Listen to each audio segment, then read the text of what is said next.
Mistakes were made stacking. Walt Longmire tied for first. Hit that like button for some good luck today. It could happen. It's definitely good luck for me. I mean, I really appreciate it. Let's take back the stack from these whack stackers. You know, the bullion dealer Muppet puppets. They're always bullish. I wonder why. They're so bullish, they're selling. Anyhow, I'm glad you're back at my ponder table. I would have cleaned up ahead of time, but there is no getting ahead of time. I don't have enough time. Does anybody have enough time? Yeah, some people do. They try to stop me and have conversations on the sidewalk. I ain't mad at them, but I do have things to do. Many, many things to do. I'm trying to get up out the ghetto. I'm sick of being upper poor. I'm going through another jar looking for my silver $50. They're not in here, but I figure I'll consolidate everything nonetheless. So I will take out the pennies and the nickels and put them in my 5-gallon water bottle. I'll also be putting that old silver dollar I bought at the local coin shop yesterday in an airtight. If you haven't seen it yet, I think you're gonna like it. Oh, and Larry, thank you for looking up the price for me. Yeah, so we'll be getting a good gander at that. So strap in, buckaroo. Stick around, because we're going to look at some shiny stuff. Not these pennies, okay? A lot of people don't appreciate the pennies, but I got to get them out of the way. I stack copper, all right? Amongst many other things. I mean, you got to mix it up. Speaking of mix it up, looks like I have some silver dimes in this jar. I'm always putting stuff all over the place. I got some 90% $50. I want to find them, put them with the new ones that I got, and maybe airtight them. Once I turn everything over in my place and car, I won't have a long list of people to waterboard. We're gonna find out where they are. And I swear, if they don't turn up, I'll rebuy all of it. I know they're somewhere stupid. I'm gonna find them. Or maybe there's somewhere smart that I could never find. It's cool though. I'm already finding many valuables I wasn't even looking for while searching for those $50. I'm actually pretty happy to see that I have plenty of pennies and nickels lying about. I have been ahead of the game since I bought those 2 boxes of nickels recently. But I also like to have a consistent yield. So a little jar of pennies and nickels? That's not bad. It doesn't cost anything but a little time to set these aside. I'm surprised at how many Roosevelt silver dimes I found in here. They are the ultimate apocalypse money. I'm starting to feel pretty happy about all of this proper American coinage I've accumulated. And by proper, I mean significant melt value in comparison to the face value. So I'm not talking about modern quarters, dimes, or $50. Modern pennies, I kind of let them slide, but I am going to sort them out eventually. But I think it actually takes more than a penny to make a modern penny. Oh, I'm saying pennies, everybody's probably cringing. I mean cents. I'll start getting it right, I promise. I just Googled it. I don't have a whole lot of time, but I haven't really got my head around it yet. I guess a penny is like a pence, or part of a pence, which is European or United Kingdom. And a cent is 1/100th of a unit. So we have cents here in the United States. Who would have thought? If you'd like to shed any light on any of that, please, by all means, comment below. I'll read it and I'll learn something, I promise. Yeah, so it takes like 2 cents of labor to make a 1 cent unit. So perhaps there's value in that. Still, I'm not very interested and I will be sorting them. If you could think of any good reason why I should keep the newer please let me know in the comments below. I guess Elizabeth on the obverse is becoming a thing of the past. This is a 4/9 silver sovereign, I believe. It's nice, but it's milky. I will say one good thing about milky. It's most likely real silver. Now, I like these. You did a good job, UK. As long as you keep it chock full of busy line work, it really helps. If the price is right, I have no problem buying these all day. It's beautiful, and it doesn't look like something that's easy to fake. I wouldn't mind even having this in gold if I wasn't already committed to a roll of centenarios. Perhaps if I add platinum to my repertoire, I may purchase it in the form of Britannias. At one point, I was considering pulling the trigger on 1/10 platinum Britannias. I thought it would be nice to have a roll of 20 of those. But then they sold out immediately and I let it go. I'm circling platinum like a buzzard. I'm waiting for it to stop moving. Then I'll come down there and scoop some up. Perhaps. My mind's not made up yet. Here's an older Canadian maple. It doesn't have the cartwheel lines. They look nice with the cartwheel lines. Oh yeah, here we go. See that? Look at that difference. Busy line work always makes the coin better, especially if you're prone to milk spotting. And those cartwheel lines, they definitely make a gold maple look pretty nice. All right, what do we got here? A couple lions from the Republic of the Congo. Personally, I don't really care for the lions on my Congo. I want apes on my Congo. But whatever. I didn't pay much for that. By the way, if you're kind of new to stacking, be careful buying bullion products that you really like and paying extra for them because of the designs, you'd be surprised how much of that ends up in the generic bins at the local coin shop or even a pawn shop. I got a proof Krugerrand here, but you know what? I don't really like my Krugerrand proof. I like it. I like the matte finish. I once owned a gold Krugerrand, and perhaps that's why. It was not that shiny, but beautiful nonetheless. I'm not sure what's going on here with these kangaroos. They always look like milky poker chips. If they didn't always milk up, you'd have a winner here. Look at those action lines. That kangaroo's jumping. The Elizabeth doesn't seem very pronounced. Maybe it's worn down. I don't know. I'm not sure I've ever seen one of these in tip-top shape. It is nice not worrying about abusing it too much. You're free to handle it more. What do you got to lose? Here's another nice one I got in the generic bin. A Peanuts Merry Christmas 1 ounce silver round. Look, it's got the whole gang on the back. Somebody probably paid a bit extra for this, just so it could end up with Sid's toys in the unloved generic bin. All right, this is what I mean about my Congo. I like apes on him. He just woke up, he's yawning, he needs a cup of coffee. He's wondering where he set his phone, he wants to watch a 1000-air radio video. Because, you know, the other apes he knows, they're not really stackers. They pretty much just consume and squander all day. So he connects with other 1000-airs while he has his coffee at least, to help thwart off the influence of the many apes he'll probably see today.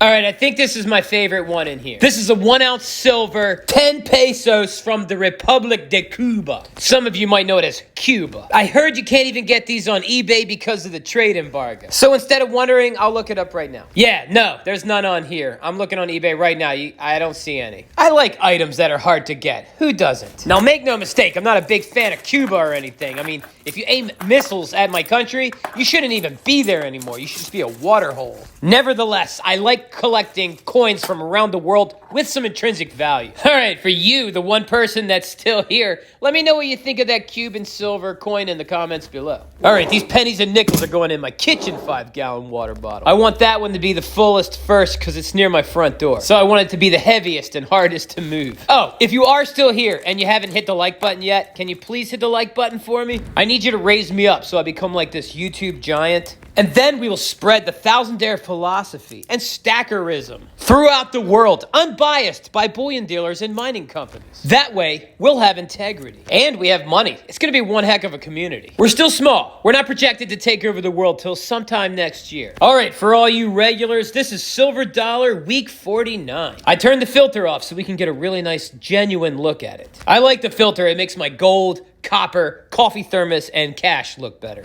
But I don't like it when I'm examining a Morgan dollar. Wow, she looks good without makeup. I paid $100 for this at the local coin shop. I'm already like, oh, rent's due. It's okay, a little splurge every once in a while. You know, we gotta turn her around and check out these breast feathers. I'm proud of myself for buying this. I'm no pro, but I'm inclined to believe that the toning is natural because it's not on the back, it's only on one side, and I think that's how it happens. I also believe this that has not been cleaned because the shimmer seems natural as well. Eventually, I plan to get like a digital microscope, and then we can look at the zoomed-in version of everything. And by everything, I mean coins and gemstones. That's right, the occasional gemstone, why not? I mean, this is 1000-air radio, not just silver and gold radio. I dabble, you know? Everybody always talks about a diversified stack. What's more diversified than a different asset altogether? All right, if you're still here, I'm assuming that you like this content, or you're just so lazy you didn't change the channel. If you enjoy this content, please hit the subscribe button. It only makes sense. And you too, lazy guy, hit that subscribe button and I'll just show up in your feed. And then you won't have to search for me. You won't have to do anything. You'll be better at being lazy. I'm even making longer videos these days, so you can really kick back. So what did you think of that Morgan dollar? Let me know in the comments below. I showed it to somebody the other day and they looked at the toning. They said, can you clean this off? I thought that was funny. I'm like, okay, I'll never show you a coin again. I don't know. The older I get, the more I like things weathered. After all, I'm weathered. I was purchasing some items in a store the other day, and I noticed a 100 in the cashier's register. I uncomfortably loomed and asked, may I purchase that? And she said yes, so I have another one. So I'm going to put it in a plastic. I got a couple hundies on deck. I like to have them ready because each week I save a $100 bill so that I may purchase a Mexican 50 peso gold centenario every 6 months, every January and June. Since it's only on deck, I'll just throw it in here with my other interesting notes. Whenever I should come across a small head 5, 10, 20, 50s, 100s, I buy them. Hold on, if I pay the face value, am I really buying it? Sorry, mistakes were made. I merely transfer it. I did buy this 10 though. I paid a little extra for it. Look how old that looks. It's so cool looking.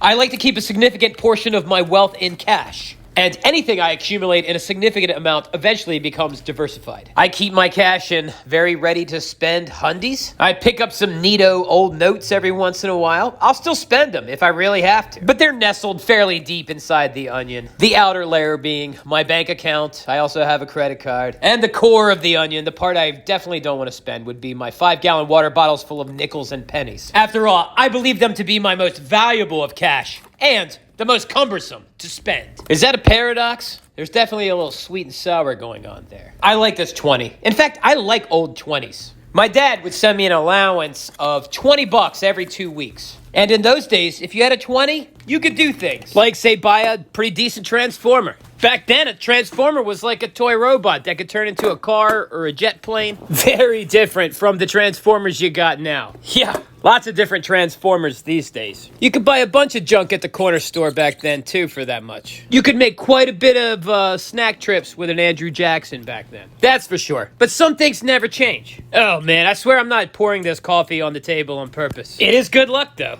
Yeah, so when I say some things never change, I remember when I got a little cash, I tried to figure out how can I multiply it in school. Sometimes I would buy candy or gum for resale. A little later, that kind of turned into baseball cards and comic books. And I would do this while other kids would just take their cash right to the store and buy consumables. And then they're broke. That's okay. I also offered high interest loans as well when I was a kid. Those usually were not for my peers, but for the other kids that were older and had jobs. After all, you got to be able to pay it back. I'd ride around town on my bike looking for these special 5-cent gums that were very sour. The kids loved them. I thought they were pretty good too. In fact, I thought they were so good that they were worth 25 cents each, or maybe 5 for $1. And that's exactly what I turned them into. I'd turn 100 nickels into 100 quarters before lunch. I had to push them before lunch because if the kids got in the cafeteria, they would waste their money on, I don't know, lunch. I scaled things up pretty good. I got other kids to sell for me.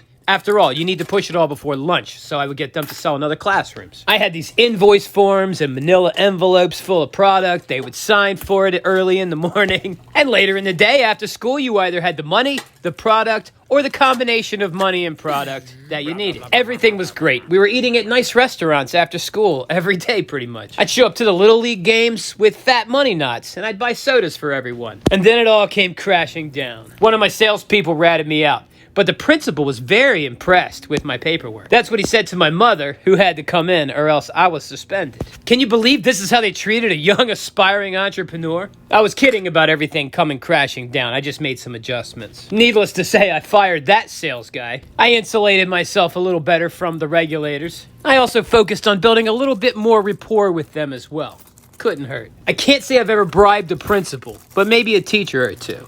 This is the $50 I just bought, not the old ones that I'm looking for. Yeah, so see the memories that get unlocked when I look at the little head 20s, 10s, 5s? What kind of memories do you have about it? Feel free to comment it below. It's all right to type a paragraph or two. I actually like reading comments like that. This grip of buffalo nickels came with my junk silver purchase a week ago or so. They look pretty good. I can read the dates. I don't know what they're worth. I haven't even looked at any of that yet. My hefty routine and work schedule's catching up to me. At least the cash is catching up too. It's been a few days since I released a video. There might be a little burnout present. I know the pollen's not helping my motivation. I think I'm almost acclimated to it.